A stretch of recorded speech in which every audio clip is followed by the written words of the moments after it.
and it's not even Thursday.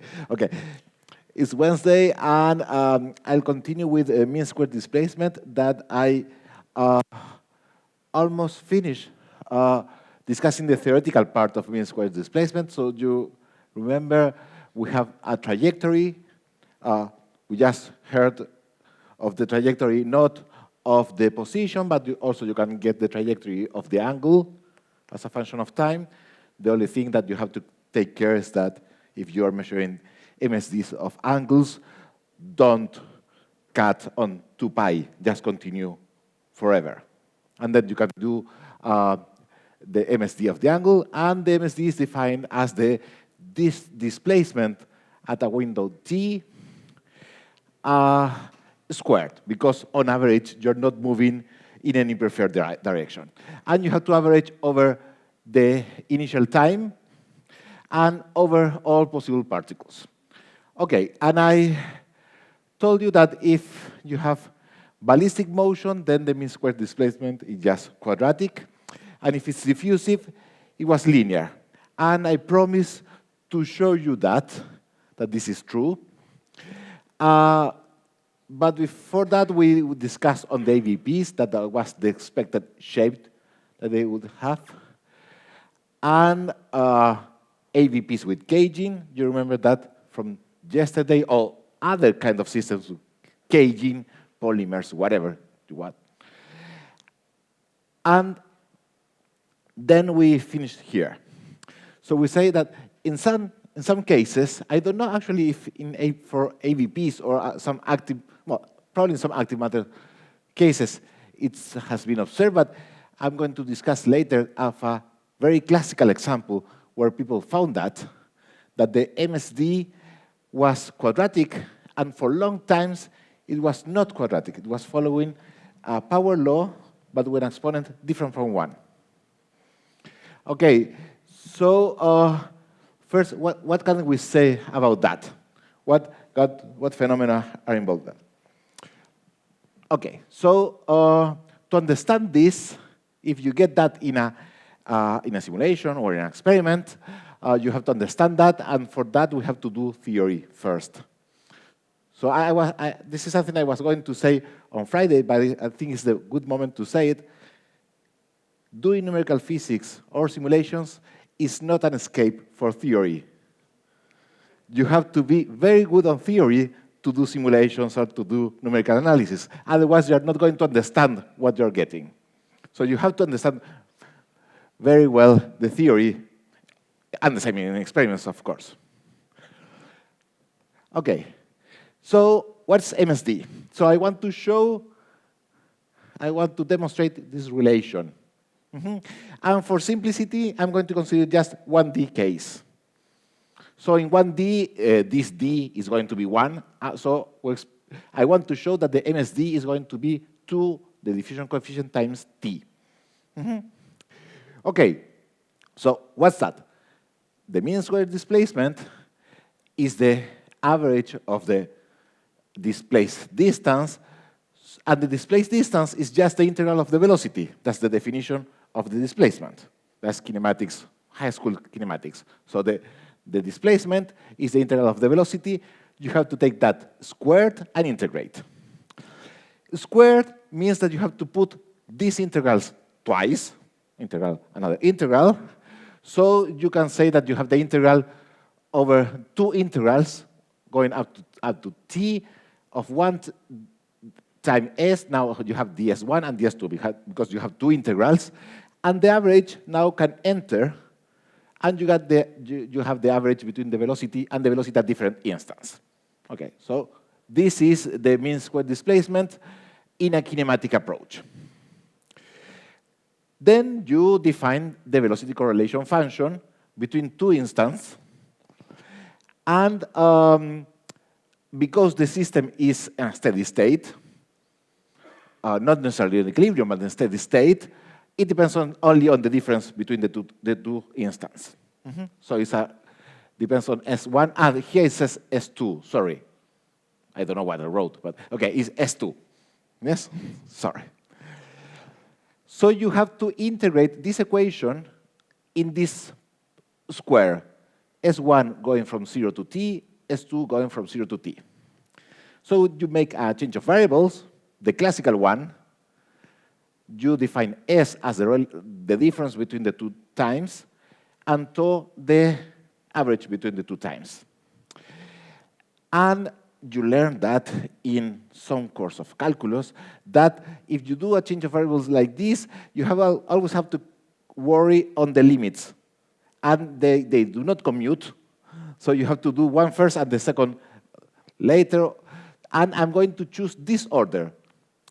I'm going to fix S, the difference, and it's going to go from minus t to plus t, because in this point, well, here in this point, S1 is t and S2 is 0, so the difference is t. In this point, it's just the opposite, so the difference is minus t. In all this line, S is 0 because both times S1 and S2 are equal, and here, for example, is t half and whatever. Okay, you have all possible S between t and minus t here. And then, if you decide to integrate on the outmost integral with S, then tau is going to run from 0 to t minus the absolute value of S. I'm not going to show you that, but it's very simple, and you have to convince yourself that this is the case. So, for example, for S equals 0, you have to run from here to here, but for S equal t, you don't have any degree of freedom for tau, etc. Okay, so this is the integration. This is the change of variable. And if you do that, then this integral that now is well written, S1, S2, you make the change of variable, you have that. Now it's very easy because the velocity correlation function only depends on the difference between the two times, so it's C of S. And the integral on tau is very simple because nothing depends on tau, so it's just that. It's the integral of a constant. And because the correlation function is even, it's an even function because the correlation of this time with that one or with the previous one is going to be the same. So I can change this integration from minus t to t to 2 times the 0t, C of S, and this integral that I just discussed. Now, I simply factor out the term t is 2t, integral 0 to t, C of f, and 1 minus S divided by t.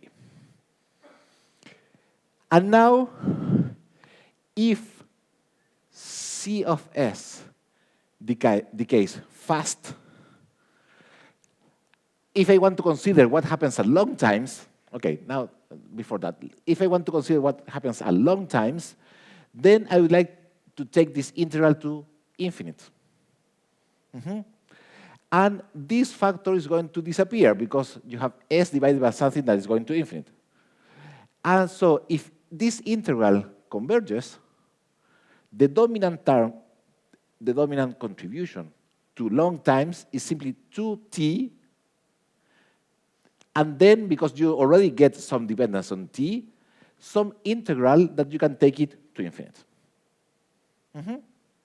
And you get that, and then this is a number, just a pure number. So you get that the mean square displacement is, as I promised, delta x squared 2t, and there's a factor there here that is just the integral of the correlation function from 0 to infinity. This is the famous Green-Kubo formula that relates the mean square displacement to that relates the diffusion coefficient to the correlation function. Okay? So up to here, everything was just pure mathematical tricks, nothing very special. Here I made an assumption, and the assumption is that I can really integrate to infinity. Yes? And in this case, I get pure diffusion. And this is the case typically, for example, for AVPs or whatever, the velocity correlation function, Vt V0, as a function of time, decays and decays exponentially. And it decays exponentially with the time that is essentially 1 over the rotational diffusion time. Okay, so an exponential, you know that can be integrated. Okay.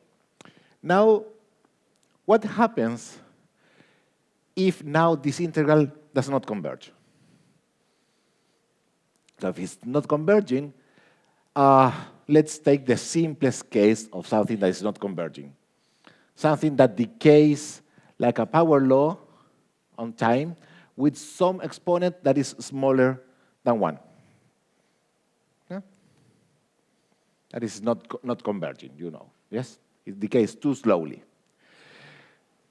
So the mean square displacement, I have to copy the expression that I had just before the assumption. So I copied that expression. That it was exact.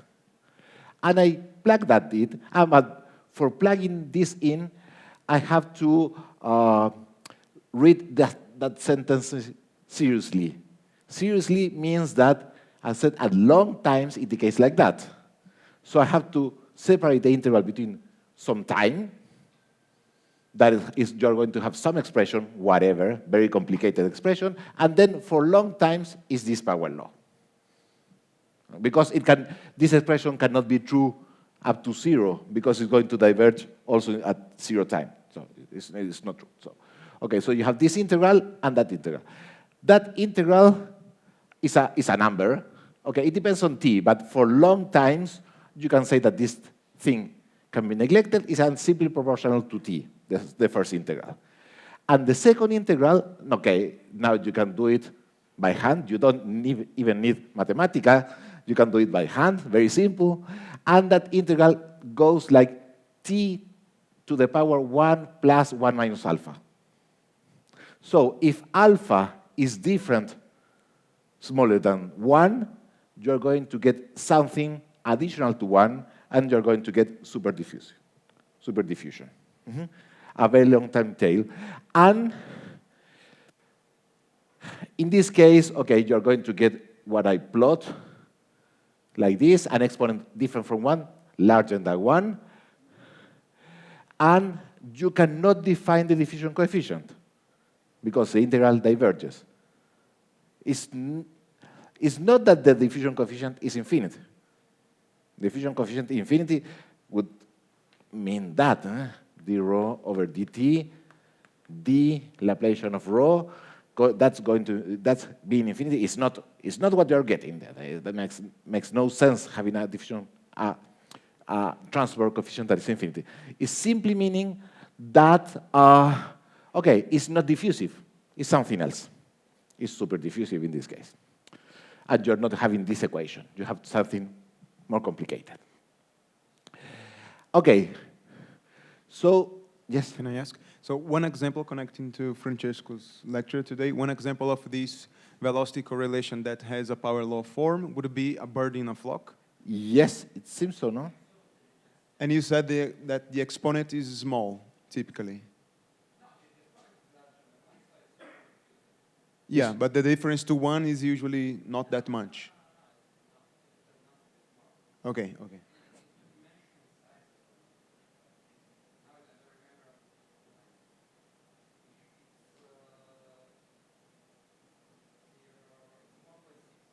Okay, okay.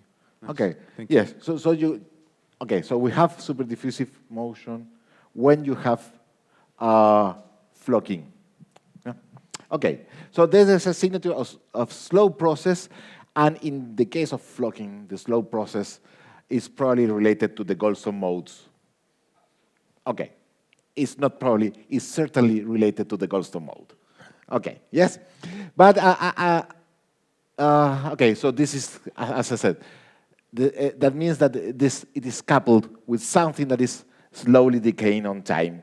And I like to discuss, tell you a little story, because as I said, this algebraic decay of the correlation function is historical, much before flocking. In the 60s, it appeared, and it was understood in the 70s, early in the 70s, when people started doing molecular simulations, molecular dynamic simulations of particles. Yes. So the first paper of Alder, they plot the velocity correlation function, and it was exponential. They say, okay, happy. And then they made the simulation again. I don't know, probably it was with 50 particles. It was very in the 70s, early 70s. So 50 particles, then they put 70, something like this. I don't remember the numbers, but very small simulation. And then they obtained that the correlation function, t minus 3 half, no? Yes, you know much better than me. It decay like this. No, but it cannot be decayed like this because it can be integrated. The single. The sign is wrong. The sign Minus is three. no, but this is the correct, correlation. right? That's the correlation, not the MSD.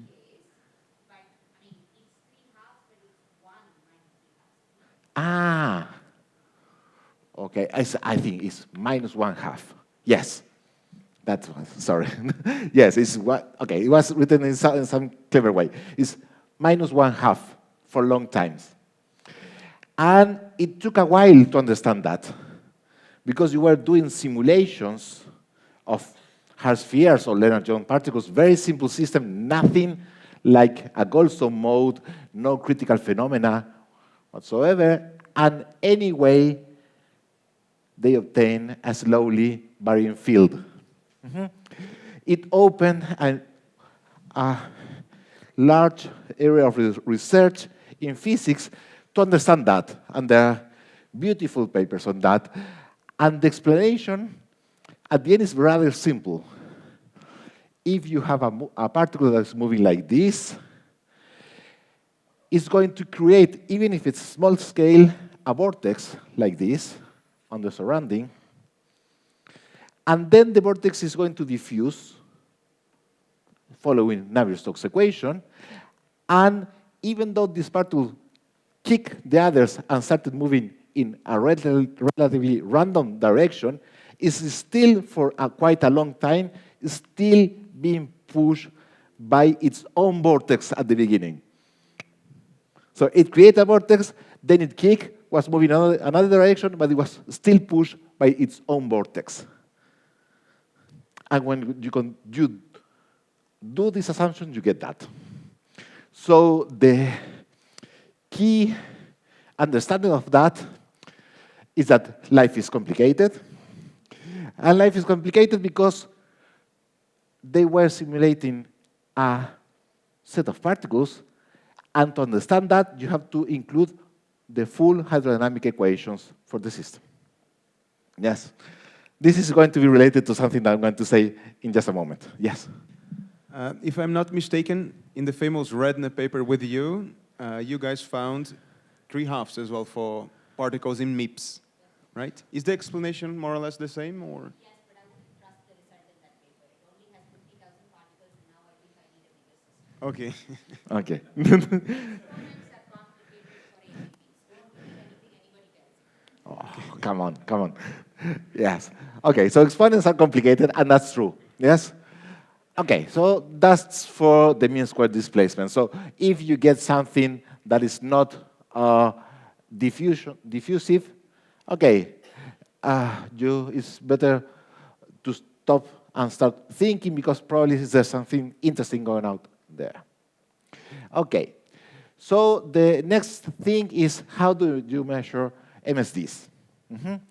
So for simplicity, I'm going to consider just one single particle in 1D. If you have many particles, it's just the same. You have to average over all particles what I'm going to say. That's the simple case. Okay, so MSD is going to be the difference of positions, average over square average over time. Typically, the positions are obtained at finite time steps on equal times. So the MSD, you want to compute it also at those discrete time steps. And the MSD of some time is going to be the position. It's the same thing, but written in a discrete fashion, average over all initial times. This is the definition of the MSD.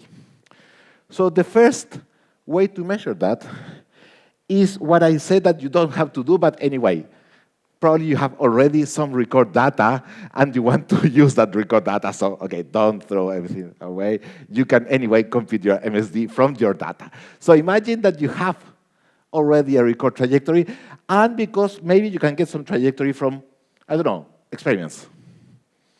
So you have a trajectory, xn are the positions, and n going from 0 to some numbers. You have n data, big N data. So you want to compute the MSD, and the MSD is the difference between 2 points, an initial point P and a final point that is at n plus P. So what you want to do, you have this trajectory, and you want to subtract the position at 5 minus 0, 6 minus 1, 7 minus 2, 8 minus 3, etc. You have to want to do that. And on all of them, you have to want to compute the difference and compute the square. And you have to sum, because it's an average over all possibilities, and you have to go up to the very last. So you have to run this thing, but how many intervals do you have? You have n minus m. M is the time window, n minus m different intervals. Yes, because you have to go from this up to the top right, and then you cannot go to this point because you don't have that data. So you have to divide by the total number of measurements that you made to compute that. So for the small time gaps, you have more data than for large ones. And of course, for the largest one, you just have one set of data. Just one data, because you don't have more. You can only compare the first with the last point. Typically, if you have a trajectory, a long trajectory, you don't compute the MSD up to this extreme because you don't have enough statistics. Typically, the wisdom says that you have to take up to 1/10 of the length of the trajectory. No more than this. Okay, so this is what the easy way to compute the MSD is the easy way. If you have the trajectory saved. But this is for one particle, and now you have to think on simulating 1 million particles for 1 million time steps, so you have 10 to the 12 data recorded in your computer. It's not what you want. So how do you do on the fly? I put the algorithm here. I'm going to share you the code with you. This is written in Python, so probably most of you can understand Python. And I'm going to describe it because when I first found that kind of algorithm, I found that this was pretty cool to think on that. Is that first, as all the fly measurements, you have to decide a priori how long are you going to measure, the maximum distance. Okay, so you want to measure up to m. So this is 0, 1, 2, m minus 1. And then when the simulation runs, you start recording your data. Okay, so let me put just here.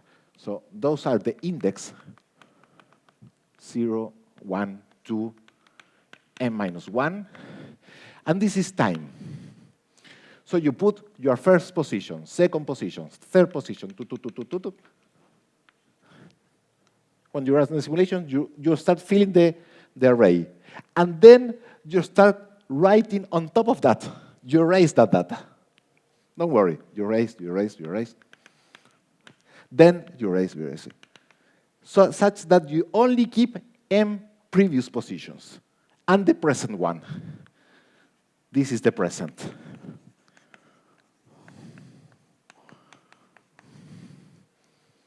That is at some position here, between 0 and m. Okay, and now you just only have to change the definition of the MSD. Before we have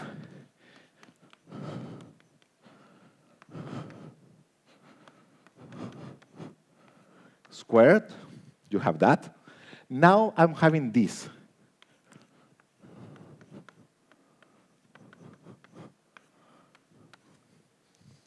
It's the same thing. It's just looking p times to the past.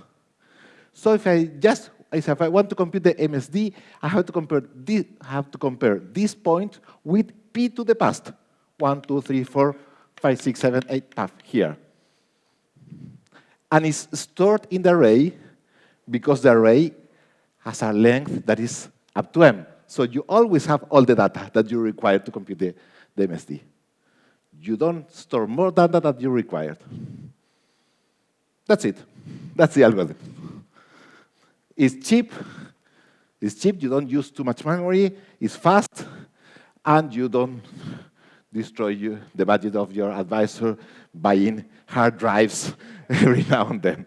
Yes? So this is the algorithm. You have to create an array of previous positions, an array of accumulated MSD, because you have to average over the full simulation, and the number of measurements. And you have the present position. Okay, it's the position of the particle 0, because this algorithm is for a simulation that you are simulating many particles, but you are just computing the MSD of the 0 particle. Of course, then you can do it for all particles. Then you run the simulation, you do the time loop, and now you stored in your array the present position. You have a position of the particle. Your array, you store it in the array here. Okay, you put that time here. Then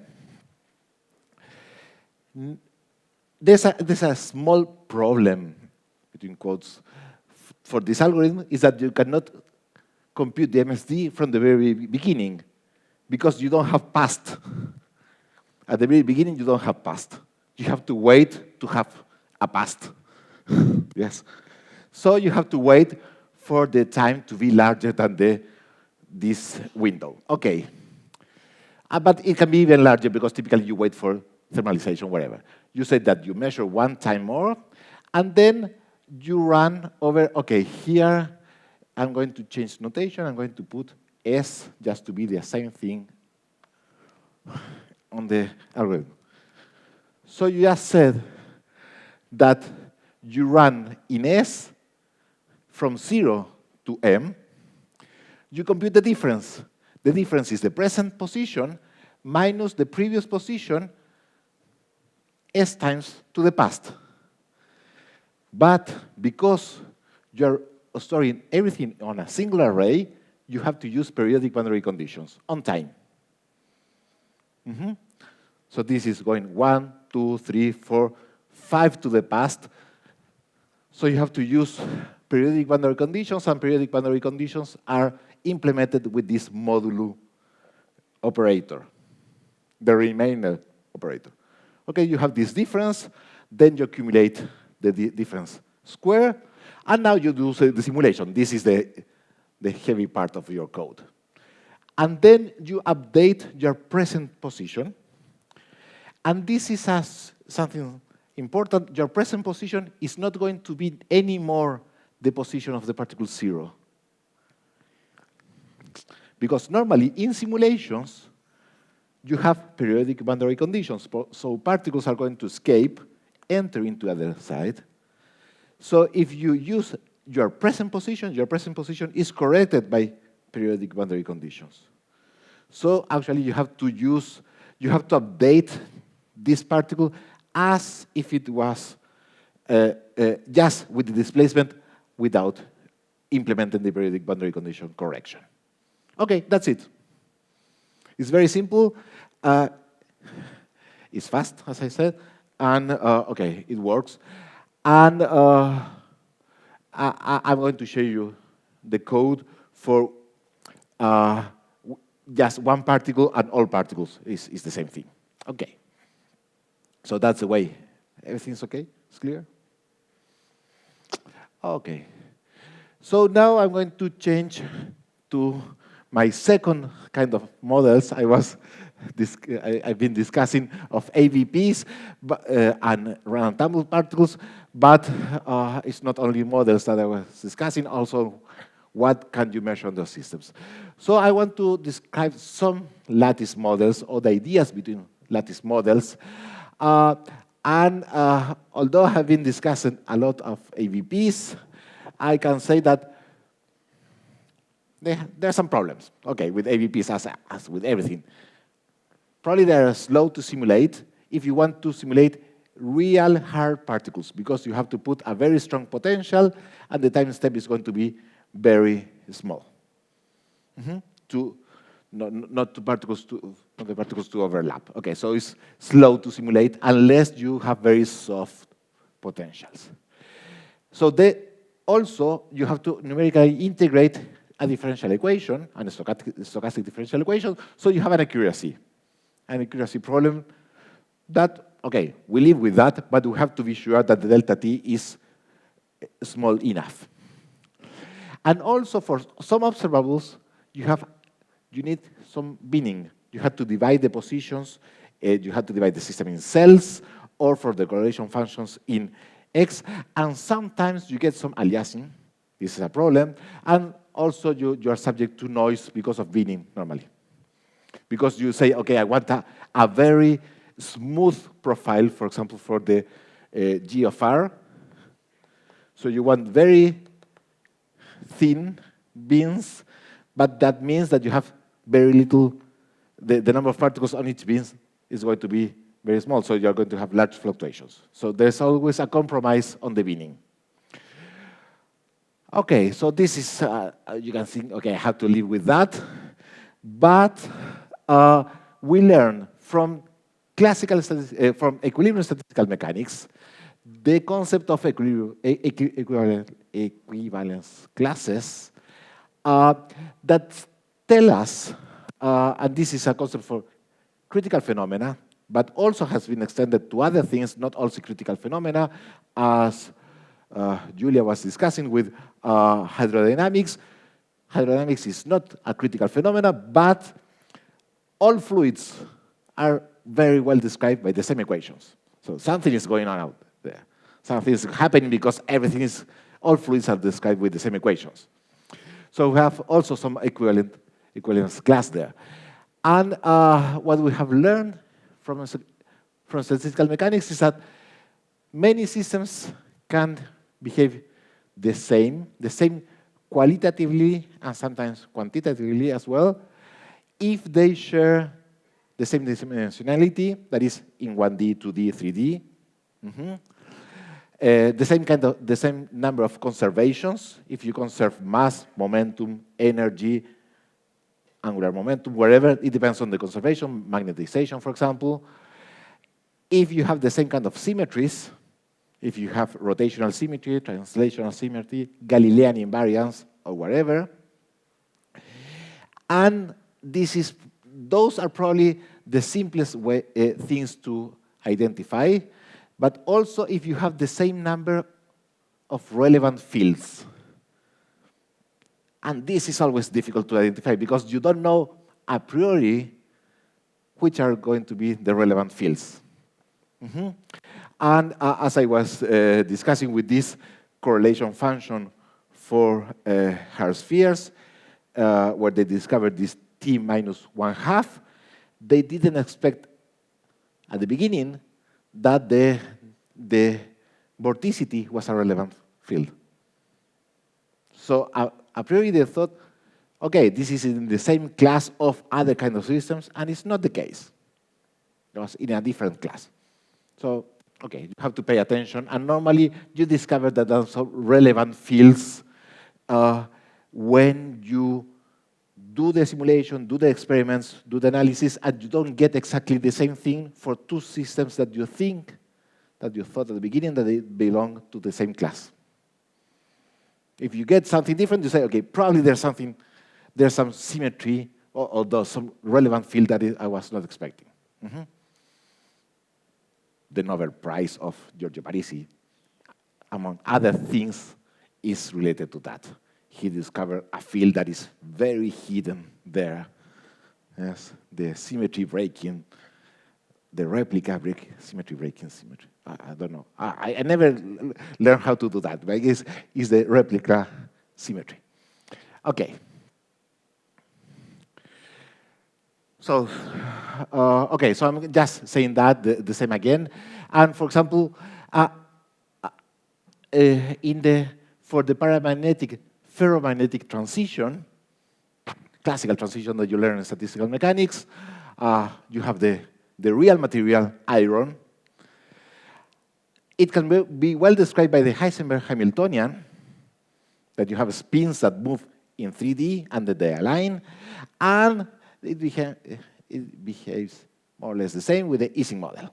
Okay, so you say, okay, the three systems are equivalent, but not for everything, because you cannot describe why the iron is, I don't know, a conductor using the Ising model, of course. It's just for this phenomenon that they belong to the same class.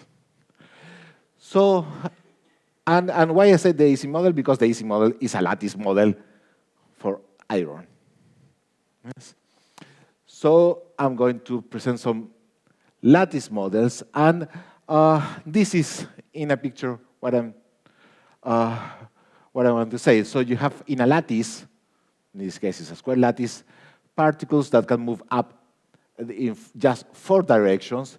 They can only sit on lattice sides.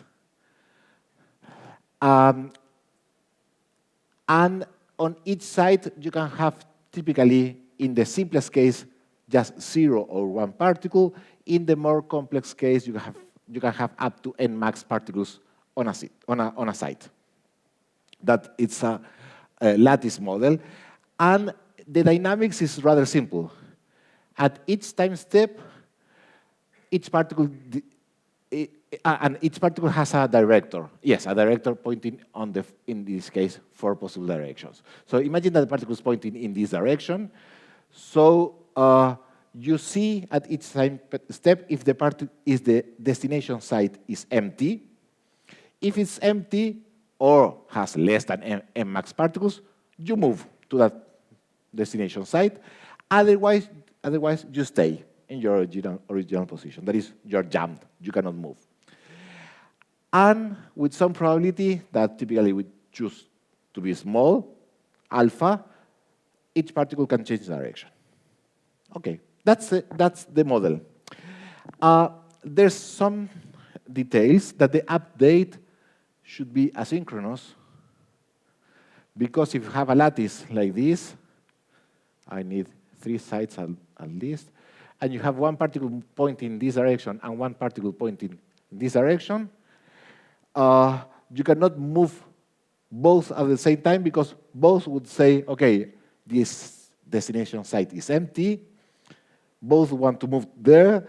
Okay, so they both decide, yes, I can. But then the occupation is going to be 2. So it's not possible. So you have to do asynchronously, that is, each particle at a time, in some order. And to avoid some correlations, particularly in 1D, you have to choose at every time the order of the particles.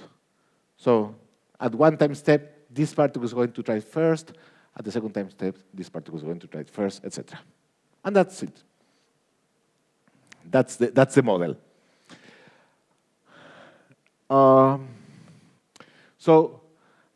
It's okay.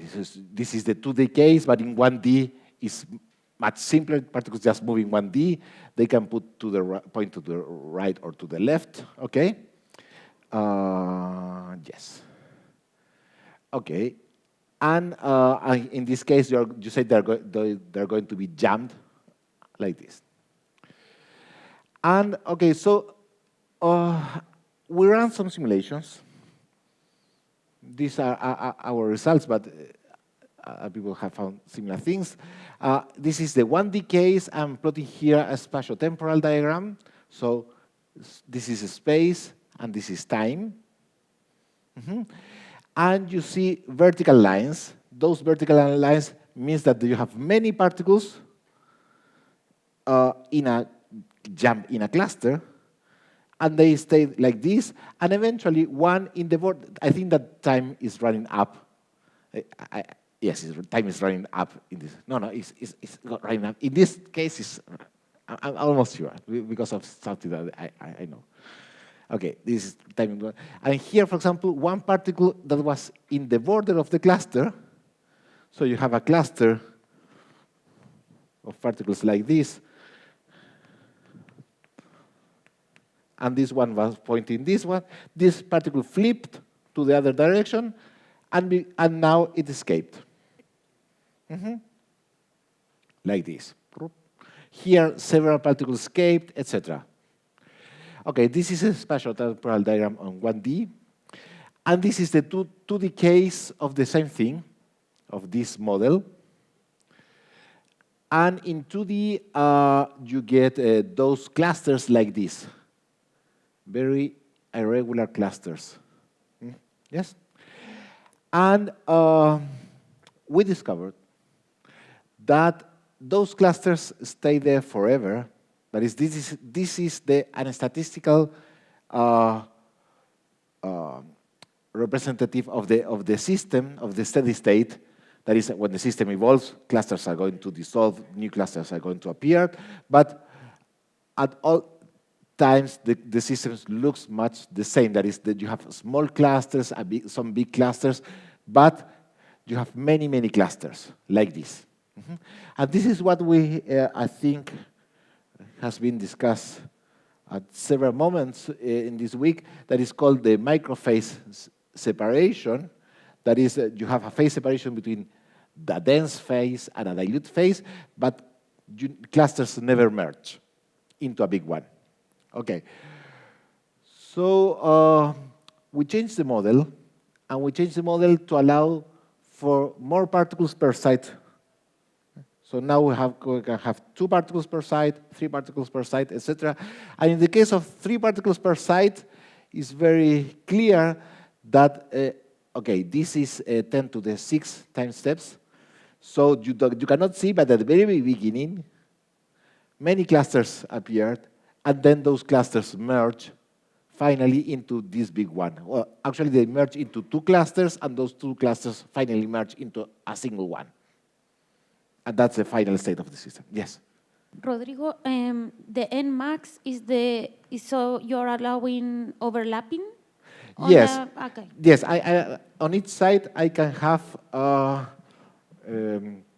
okay, 2 particles, you can say, but it's 1D. Yes? So up to, it's mimicking a channel where you can have bacteria, for example, like this, and it's a bit wider than the size of a bacterium. So you can have 2, 3, but not much more than this. Okay. Okay. So 3 was very clear. In the case of 2, okay, this is a snapshot. Well, it's a spatial-temporal diagram. And we discovered there was something in between microphase and macrophase, because you have those big clusters, but they were intermittent. They appear and disappear, they appear and disappear all the time. So it's not a clear, stable phase. Okay, so there are other, okay, so we did this modification to allow for more particles to be on each side. Other people have done other modifications. There's another paper where they applied, because in my case, this cluster is going to be jammed, because this particle wants to move to the right, cannot. This particle wants to move to the right, cannot. This one particle wants to move to the left, cannot. Okay, one simple modification that some colleagues in Barcelona, Madrid made is to apply the majority rule, saying that if you have more particles pointing to the right compared to the left, the whole cluster is going to move. Okay.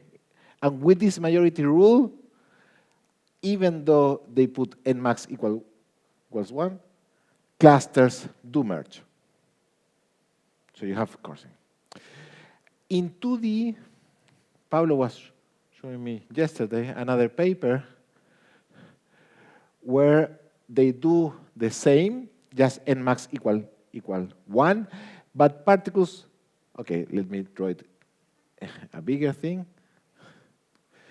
Even though this particle is pointing to the right, it tries to move essentially to the right, but also it can move to the other directions, as simulating diffusion, thermal noise. So it is persistent, but it has some diffusion, translational diffusion. So if this particle is jammed, it can escape because of some translation diffusion, because it moves to this direction, but preserving the director, because it's translational. And then now it can continue. In the same time step? Oh, Or no, in the next one? that is on each time step, it tries to move. And it tries to move with probability 1 minus p in the direction of the director and p in other direction. That's the model. At each time step, you choose if you want to move forward or transversally. And with that modification, you also have a global cluster. Okay. So we were discussing this week on microphase separation. You have this thing, and macrophase separation that you have just one big cluster. So you have the dense phase, the dilute phase, and here you have many dilute and dense phases. So how can you distinguish between both? One way is to build the clusters. I'm going to tell you immediately how. But you build the clusters. You say, okay, I have a cluster here of 50 particles. Here I have a cluster of 10 particles, etc. So you build the distribution of, so you measure the cluster sizes, number of particles on the clusters, and you can get the distribution of clusters. How many clusters of it, clusters of each size do you have? Then you can compute quite directly the mass or the number of particles, I call it mass, but it's total number of particles that you have in clusters. It's simply summing over all clusters that are larger than wherever you think that is a cluster. Okay, you can say that one particle obviously is not a cluster, because otherwise you're going to count everybody. But maybe you can say that two particles is not a cluster because it's just a collision. Okay, let's say that above 10 is a cluster. It really doesn't matter. But you have to take a small number and you sum the number of clusters that they have on this size times the size. So you're summing the total mass that you have on clusters. And the second thing that you measure is the mass of the largest cluster. So at every time step, you identify the largest cluster. I think that maybe it's this one or that one, I don't know. You identify the largest cluster, and you average the size of this largest cluster. Okay, on all the simulation. And then, so those are the two observables, and this is the way you typically characterize those transitions. A gas phase where you don't have separation, both the total mass on clusters and the mass in the larger clusters are going to be order 1. Okay, you're going to have 100 particles in clusters, whatever, and the largest cluster is going to be small. If you have microphase separation, then the largest cluster is still going to be small, but the total mass in clusters is going to be order n, not n, but order n. Can be half of the particles are on clusters. 10% of the particles are going to be in clusters. So this is a signature that you have a microphase separation. And macrophase separation, you have many particles in clusters, but also many particles on the largest cluster. So what you do is that, no, this is... Just one comment, Rodrigo. Yes. Your definition of the smallest cluster has to be such that it's thermodynamic with the system size, right? Because if you increase the system size... no, yes, of course, yes. Yes, this small should be small and intensive quantity. Should not grow with the system size. 5 particles, okay, but... It has to grow, right, with the system size, because if you do a new simulation with double the particles, or you keep increasing the size of the... Then eventually you're going to get all the clusters, right?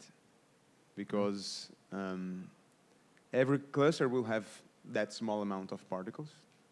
So the definition of the smallest cluster has to be a percentage of your total amount of particles in the cluster. We can discuss it later. Yes, we can discuss it, yes. Okay, but essentially what you do is you have these two quantities and you have mass in clusters divided by n, and the mass of the largest divided by n. And if here you have a control parameter, whatever, you're probably going to have something like this, if life is good with you. Yes. So this is gas, this is microphase, this is macrophase. This is m clusters divided by n, m largest divided by n, and of course here I plot a second order transition. It need not to be like that. It can be a first order transition, for example. Okay, this is the way that you identify those phases typically. There are some details, but okay, so I encourage you to read papers on that if you want to study phase transitions on these kind of things. Okay. Is this anything? No, okay. So we need to identify clusters, and to identify clusters, the simple thing that you can do is to use what is called the connected component algorithm. Now you don't need to program it. When I was a student, I had to program it, but now it's on all libraries. I think it's in SciPy in Python, and it's available everywhere. But the connected component algorithm is simply that the friend of my friend is my friend. That's the algorithm. That's the definition. No, it's not the algorithm, sorry. So if you have particles like this, you said that this particles is a friend of this. They are close. They belong to the same cluster. This one with this. And then you have a graph. And this is a connected graph. You have to identify the connected pieces of the cluster. So here like this. And this is a simulation, the simulation code that I shared with you, that if you run yesterday the simulation, you should have obtained something like this. I'm going to show you immediately how it works. In 1D, it's much simpler. In 1D, I put it like this because there's some subtlety because of periodic boundary conditions, but it's very simple, the algorithm. You have like this, and you want to identify all the clusters in 1D. So you start here, and you have to first find the first empty site. So you go up, empty site. Then you have to find the next occupied site after this first empty site, here. And now you do simple stuff. You are occupied, occupied, occupied, occupied, empty. Okay, this is a cluster. Empty, empty, empty, occupied, a cluster, then empty, empty, empty, occupied, another cluster, and then occupied, occupied, occupied, occupied, you have another cluster. So you have to first need to find the first empty site, because otherwise you could have started here, and you have identified a cluster of size 2 that is wrong. So you know that after this first empty site, you are sure that you are starting a new cluster. Okay, so this is the algorithm. In 1D is direct, in 2D you call the connected component algorithm. Okay, so I don't have nothing else prepared for today here, but how do I escape here? So I go to the code, because I want to show you how this is done. Okay, so this is the code that I shared with you yesterday. Did it work? Did you try it? Yes? Okay, so I have to first ask. Okay, some of you noticed that there was an error. Yes? No? Well, probably there are more than one error. Probably it's full of errors. Even a code of 3 lines is full of errors. Yes, and my one error here is the computation of the force. I'm going to, there's a distance here, and this is not distance, should be sigma. Okay. If you compute the gradient, this is not giving you the force exactly. Yeah? There was an error there. But, okay. But what is important here is that the simulation creates an array of positions. I hope that everything is in RAM. Yes. So this is the positions. It's a very simple simulation in a box of size 8, and you have, I don't know, something like 20 particles. And it was in the MIPS, in the clustering transition, motility-induced phase separation. So you have here a cluster, here another cluster, here another cluster. So this is the second part of the code that I shared with you. So the first thing that I did is not strictly necessary, but I think it's simpler to understand what is going on, is that you can build the adjacency matrix. The adjacency matrix is just telling who is friend with who at first neighbors. So you have something like this. Are those links, simply. This is the adjacency matrix. So, and for that, you simply have to run over all pairs. If you have pairs list or you have linked cells, you can do it much more efficiently. You compute the distance, you correct it by periodic boundary conditions, and then if the distance, here I put that, because you have to, for particles, you have to decide who is going to be a friend. So you have, for that, typically you apply a distance criterion. So in this case, I'm saying that 1.2 times the cutoff is enough. You can put the cutoff simply. Yes? It's going to change a bit the statistics. So if you have that the distance is smaller than something, you say that the adjacency matrix ij is 1 and ji is 1. That is, I is friendly with j is friendly with I. And okay, this is the adjacency matrix of that. So those are the pairs of particles that are friends. Okay. But then, this is what I said that you can do it easier. You can, from the adjacency matrix, you can compute the graph. But okay, you can compute the graph from the very beginning. Yes, saying that 1 is friend with 2, 2 is friend with 3, 3 is friend with 6. Okay, so you compute the graph. And with the graph, you just call connected components algorithm. This is programmed for free. And what it gives you, it tells you how many components do you have, and it gives you labels. And labels just, I don't know if I have it here. Okay, no, labels, let me call it, and plot labels.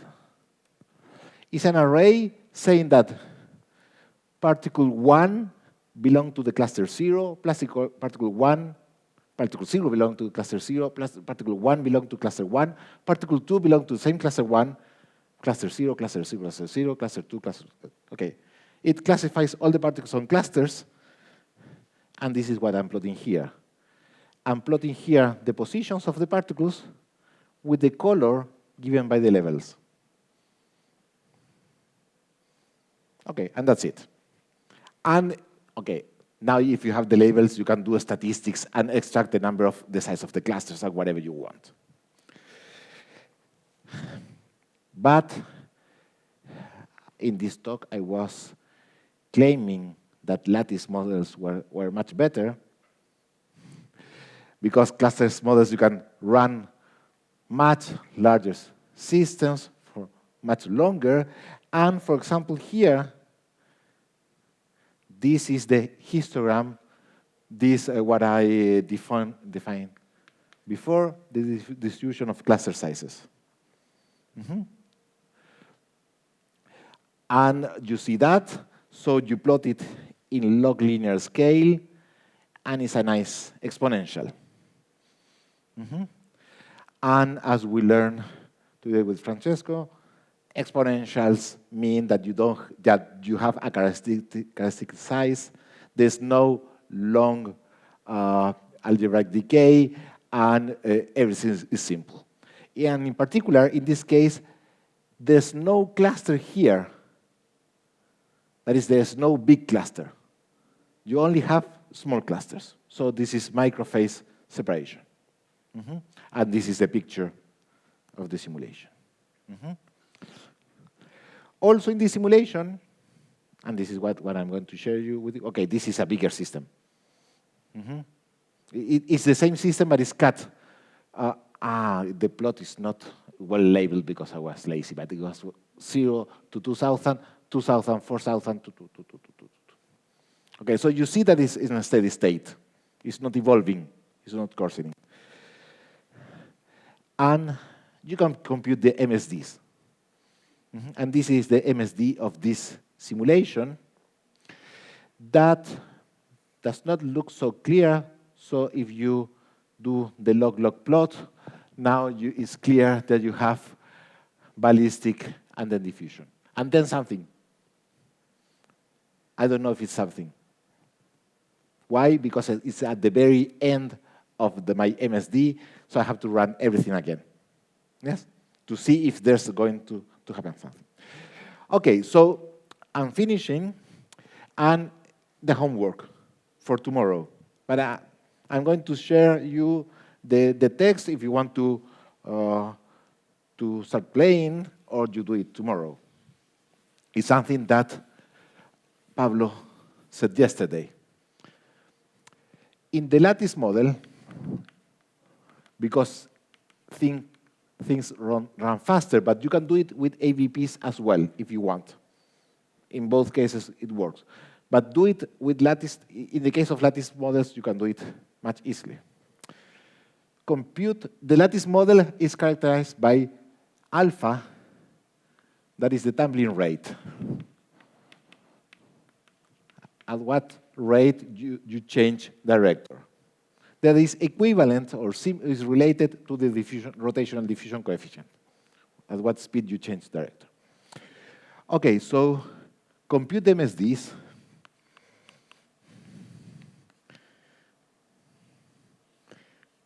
From the MSD, get the diffusion coefficient. Actually, you don't need to get the diffusion coefficient, but you can get the diffusion coefficient. And plot D as a function of alpha. It's very nice, the result. Huh? Alpha goes from 0 to 1. 1 means Brownian. Because at every time step, you change direction, so it's not persistence. Here, you have the ballistic limit. Infinite persistence. Yes? Okay, infinite persistence. Yes? So for the Brownian, you're going to get a diffusion coefficient that is small. For the ballistic, okay, I'm not going to tell you the answer. Yeah. Just to clarify, I guess alpha is the tumbling probability. It's the tumbling probability, yes.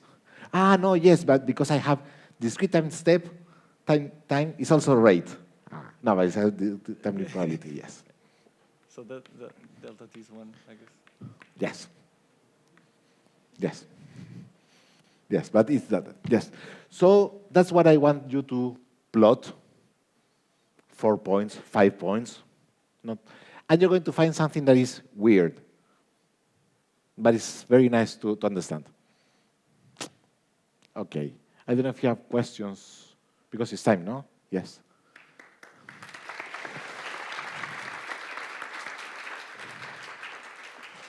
Thank you very much, Rodrigo. I have a question. Can you go back to the slide where you show the M clusters and the M largest for the 3 different phases? Yeah. What is? Okay, here. Yeah. In the microphase separation, M largest is the size. Okay, is the number of particles that is inside of a cluster? Of the largest clusters. Okay, and then, yeah, okay, now I understand why it's 1. It's order 1, it can It's be order 100. 1. Because could be 3, but it's in the same order, it's not Yeah, in the n order. it can be 100, but it's not scaling with the number of particles. Okay, yes. So actually, I plot and erase things. It's not a good idea. But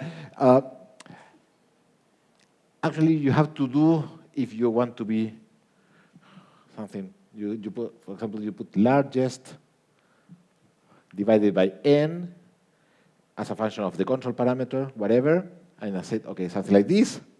And then you run again the simulation with double the number of particles. And you see that you have converted to something that actually is extensive or not. Yes. Thank you. So recently, you yourself found analytically the critical density at which MIPS occurs. Mm-hmm. So I guess that's the critical point for microphase separation. I don't know really. I got the density for the spinodal decomposition. Huh. Okay. Those are non-linear final states, and this is a different story. But I guess it's a matter of running one simulation and seeing if it's microphase or macrophase. In that value, not 0.33. I think that, okay, you get a cluster finally, yes, but I'm not sure. Because what I predicted is that the long wavelengths become unstable. What happens later to that long wavelengths density fluctuations, if they merge, there's another story. It can or it cannot. It's not predicted by linear stability. In the model, for the model in the middle, any density can give microphase separation, right? In this model, yes, we got microphase separation for any. There is no transition. There's no transition, no. You just increase the size of the clusters if you Yes. increase the density. Yes, in this case, the largest cluster was growing, and eventually, of course, the largest cluster, when you got to the percolation transition, the largest cluster was of the size of the system. But it was not MIPS, it was percolation. It's another universality class. But this is because any max is 1. Yeah.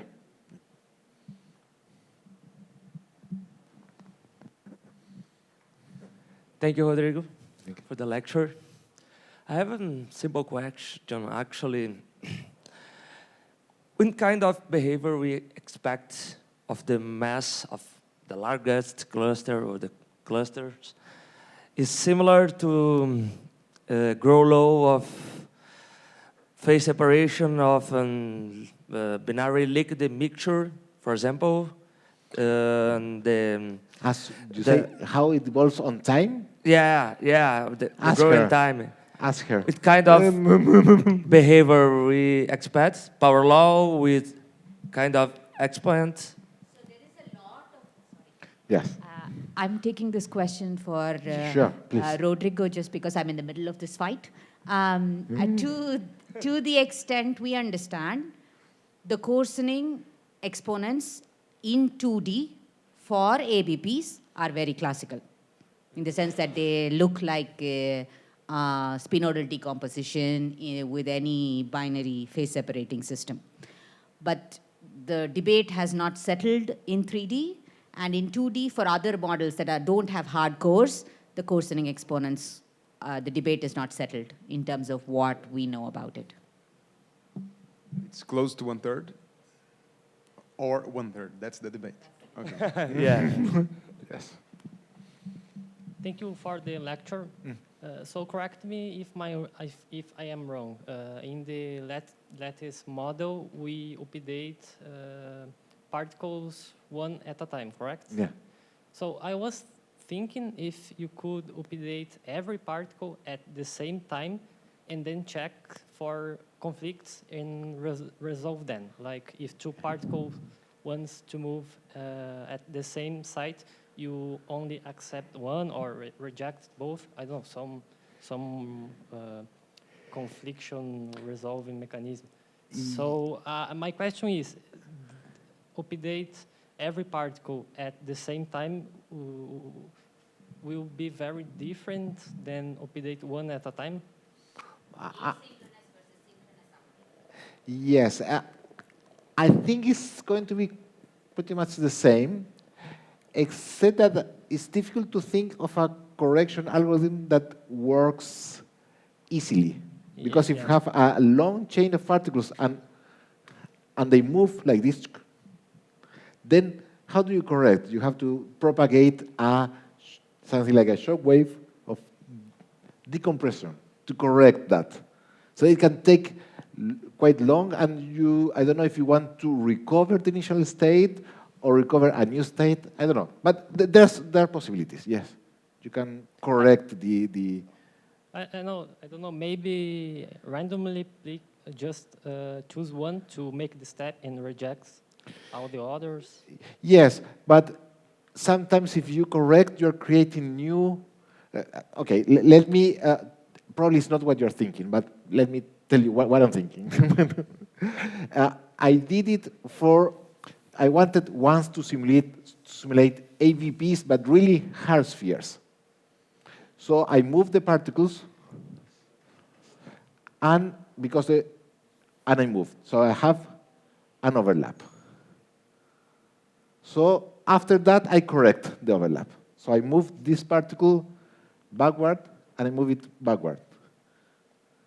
But sorry, just you have this thing in between. Sorry.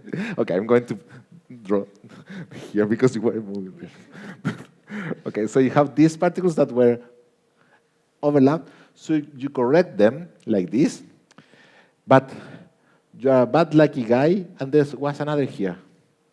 So the correction created a new overlap. Yeah? So you have to correct it. It works, but sometimes it took me, I don't know, 10 or 20 iteration steps to correct everything. So I'm not completely sure this is a good idea.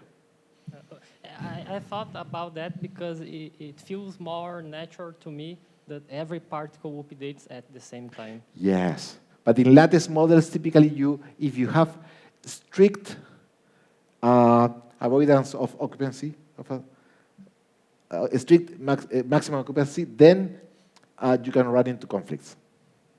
Yeah. Okay, but yes, I don't know. Okay, no model is perfect. Yes. Yes.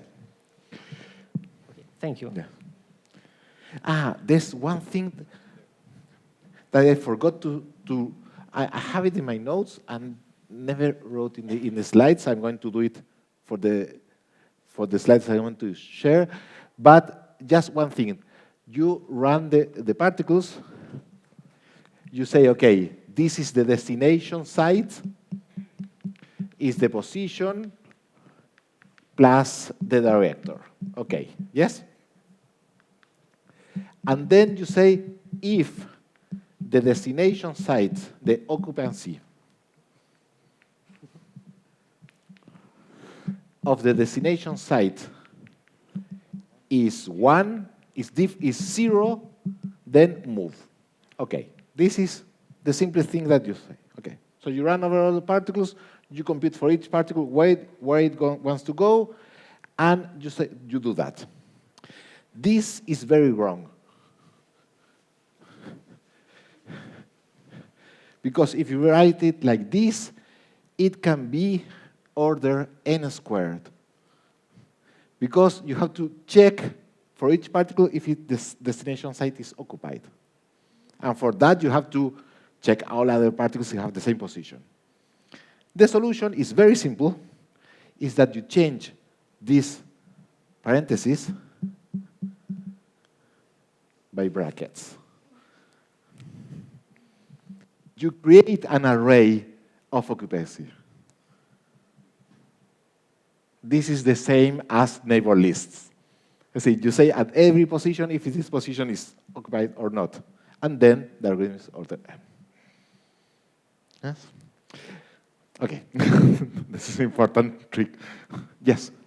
You told us that in order to identify if we have a microphase separation or macrophase separation, we have these two ways to identify it, right? The cluster, the scaling and this cluster distribution size, right?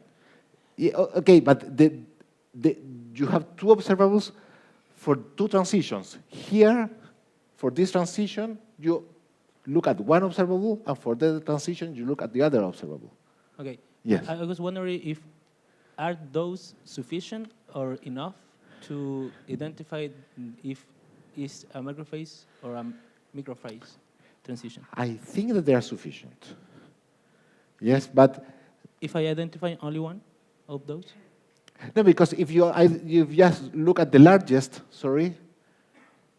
you're going to identify this transition, but maybe you are going to miss this transition.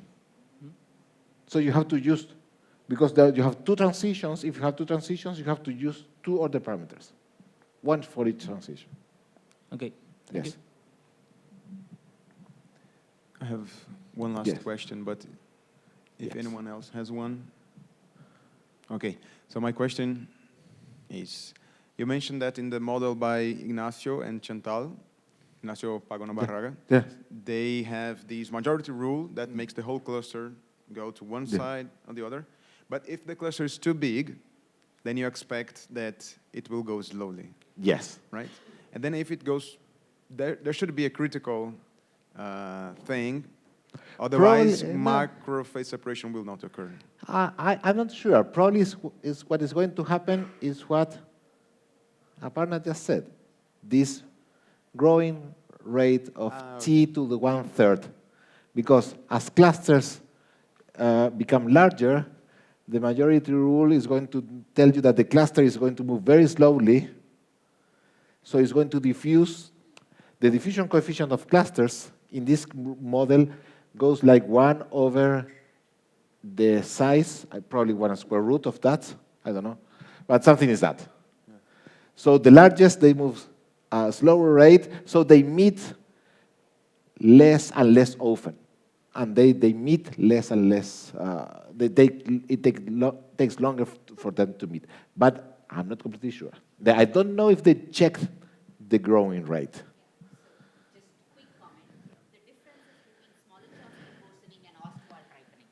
The mechanism goes to Smoluchowski coarsening in the Chantal case. Okay? But the exponent would be whatever it should be for the lattice model. I don't know what it should be. but the kinetics will be different. Okay, great. More questions? Okay, so let's thank Rodrigo again. Okay.